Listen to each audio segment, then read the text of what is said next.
Assalamualaikum warahmatullahi wabarakatuh. Perkenalkan, nama saya Widi Rahma Sanggalangit dengan NIM 22105143200043. Saya dari Program Studi Agribisnis Fakultas Pertanian Universitas Lambung Mangkurat. Di video kali ini saya akan melakukan penyuluhan tentang cara membudidayakan tanaman tomat dan sistem penerapan pemasaran pada tanaman tomat untuk memenuhi tugas mata kuliah Bahasa Indonesia dengan dosen pengampu Ibu Suparti, MPD. Assalamualaikum warahmatullahi wabarakatuh. Waalaikumsalam warahmatullahi wabarakatuh. Selamat siang kakak-kakak sekalian, bagaimana kabarnya? Baik. Sebelumnya izinkan saya untuk memperkenalkan diri. Nama saya Widi Rahma Sanggalangit, mahasiswi dari Program Studi Agribisnis Fakultas Pertanian Universitas Lambung Mangkurat. Di sini saya akan melakukan penyuluhan kepada kakak sekalian tentang cara membudidayakan tanaman tomat dan sistem pemasaran pada tanaman tomat. Sebelum masuk ke penjelasan materi, saya ingin mengucapkan terima kasih kepada kakak sekalian yang telah bersedia meluangkan waktunya untuk melakukan kegiatan ini. Sekarang waktunya kita akan memasuki sesi pemaparan materi. Pertama, saya akan menjelaskan cara membudidayakan tanaman tomat dengan teknik yang benar. Sebelum saya melanjutkan pemaparan materi selanjutnya, apakah kakak sekalian tahu nama lain dari buah tomat? Tidak.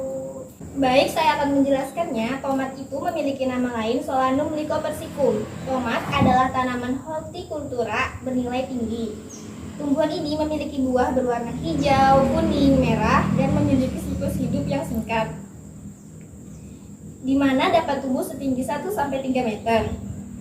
Selain dikonsumsi sebagai sayuran dan buah, tomat juga diberdayakan sebagai bahan dasar kosmetik dan obat-obatan. Oleh karena itu, perlu diperhatikan dalam penanaman buah tomat supaya buah tomat dapat tumbuh dengan baik, terhindar dari gangguan hama maupun penyakit, sehingga produksi maksimal dapat ditingkatkan. Apakah ada yang ingin bertanya dari kakak sekalian? Saya ingin bertanya. Baik, silakan. Nama saya Meka. Saya ingin bertanya, bagaimana tanaman buah tomat dapat menghasilkan buah dengan baik dan terhindar dari gangguan hama maupun penyakit? Baik, terima kasih atas pertanyaannya. Cara agar tanaman buah tomat dapat menghasilkan buah dengan baik dan terhindar dari gangguan hama maupun penyakit dengan memperhatikan langkah-langkah berikut. Yang pertama, pemilihan lokasi penanaman tomat dilakukan di lahan darat yang tidak kering ataupun tidak lembab dengan disesuaikan dengan pH tanah yang terkandung banyak unsur hara. Agar memudahkan dalam pemeliharaan tanaman tomat, sebaiknya lokasi penanaman tidak jauh dari tempat tinggal. Yang kedua, waktu tanam tomat disesuaikan dengan kondisi cuaca.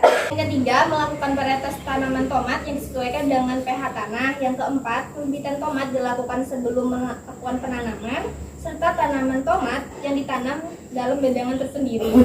Adapun media pembibitan yang dilakukan adalah campuran tanah dan pupuk kandang. Jangan lupa bibit yang dapat dipindah ke lapangan hanya setelah berumur 25-30 hari setelah tanam. Yang kelima, menyediakan lahan dengan cara melakukan pembajakan dan pembuatan bedengan dengan lebar 80 cm dan panjangnya disesuaikan. Yang keenam, melakukan penanaman dengan jarak 40 x 30 cm. Yang ketujuh, menggunakan penyangga bambu dengan jarak kurang lebih 1 meter, kemudian diikat dengan tali dari pangkal sampai ujung bambu. Yang kedelapan, membuang cabang yang ada pada ketiak daun atau disebut dengan perantalan pada umur 1 bulan. Yang kesembilan, melakukan pengairan dengan cara penyiraman pagi dan sore setiap harinya. Yang ke-10, melakukan pemupukan yang disesuaikan dengan lokasi dan pH tanah seperti pemberian NPK sebanyak 15 kg, KCl sebanyak 10 kg, dan ZPT sebanyak 2 kg yang diberikan dekat dengan batang dengan jarak kurang lebih 5-10 cm. Yang ke-11, mengendalikan OPT atau organisme pengganggu tanaman yang sering menyerang tanaman tomat seperti ulat yang dapat dikendalikan dengan insektisida Ataraco dan hama kutu putih yang mengisap cairan daun yang dikendalikan dengan insektisida. Yang ke-12, pemanenan buah tomat yang sudah matang dengan cara dipetik dari tangkainya pada umur 70 hari sejak pindah tanam. Penjelasan materi yang kedua yaitu penerapan sistem pemasaran pada tanaman tomat. Apakah kakak sekalian sudah mengetahui apa saja penerapan sistem pemasaran pada tanaman tomat? Belum. Baik, saya akan menjelaskannya. Terlebih dahulu, yang dimaksud dari pemasaran adalah proses kegiatan individu atau kelompok untuk mendapatkan apa yang mereka butuhkan berupa produk atau jasa mulai produsen sampai konsumen. Saluran pemasaran tomat mempunyai 3 saluran pemasaran, yaitu yang pertama dari petani, kemudian dijual langsung ke konsumen. Yang kedua ada dari petani ke pedagang, pengecer baru ke konsumen. Dan yang ketiga dari petani ke pedagang, pengumpul, selanjutnya ke pedagang besar, kemudian ke pedagang pengecer, terakhir ke konsumen. Fungsi dari pemasaran yaitu meliputi fungsi pembelian, penjualan, penyimpanan, pengangkutan, standarisasi atau sortasi, pembiayaan, penangguhan resiko, informasi pasar, dan pengepakan atau pengemasan. Sistem pemasaran tomat ini menggunakan sistem satuan rupiah per kilogram. Harga tomat di tingkat petani yang dibeli oleh pengumpul mencapai harga 5.000 sampai 6.000 per kilogram. Sedangkan di harga tingkat konsumen akhir mencapai 9.000 sampai 14.000 per kilogram.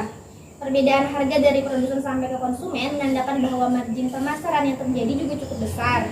Hal ini diduga dapat menyebabkan tidak efisiensinya saluran pemasaran yang ada. Apakah ada yang ingin ditanyakan lagi? Baik, jika tidak ada pertanyaan lagi, saya akhiri penyuluhan kali ini. Semoga apa yang saya sampaikan dapat bermanfaat bagi kakak sekalian. Sekali lagi saya ucapkan terima kasih atas kehadiran kakak pada kegiatan ini. Mohon maaf atas kesalahan kata dan perbuatan saya. Sekian dari saya. Wassalamualaikum warahmatullahi wabarakatuh. Waalaikumsalam warahmatullahi wabarakatuh.